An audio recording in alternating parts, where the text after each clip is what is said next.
Legal marijuana sales in Minnesota will be delayed at least 3 more months into next summer at the very earliest. The Office of Cannabis Management announcing it is canceling the license pre-approval process because of lawsuits holding up the lottery that was scheduled for late last month. Fox 9's Corin Hoggard is live at St. Louis Park, and he's been following all the developments on the path to legalization. This path has been very bumpy and confusing. Corin.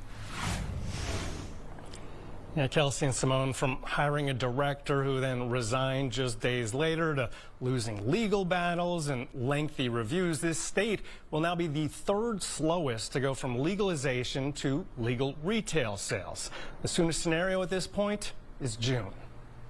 Minnesota's cannabis buildup was designed to give a head start to veterans and people previously impacted by marijuana laws. But a judge held up a license lottery in late November when some of the people who applied and got excluded said the decision was a mistake.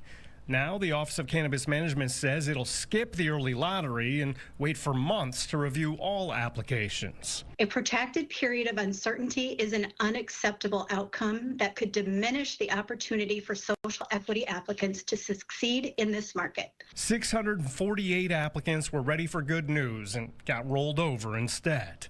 A few of them filed a writ Wednesday, hoping an appeals court will reverse the initial ruling. If they succeed, they hope for a second chance at pre-approval. We certainly think that there are legal avenues available to compel OCM to do that lottery. But as it stands, the OCM timeline moves from licenses going out in the first months of 2025 to the middle of the year or later. Social equity applicants who got denied lottery admission can make corrections and join the 648 already approved in their own lottery. If they miss out, they'll join a lottery with general applicants.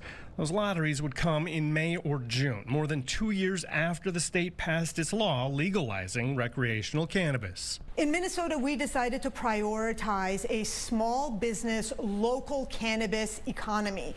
That means we took a fundamentally different approach.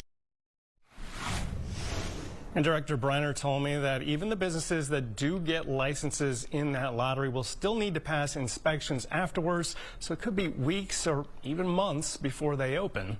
In the meantime, an OCM spokesperson reminds me there are 4,000 businesses like Natrium here that are selling hemp-derived THC products. Live in St. Louis Park, Corin Hoggard, Fox 9.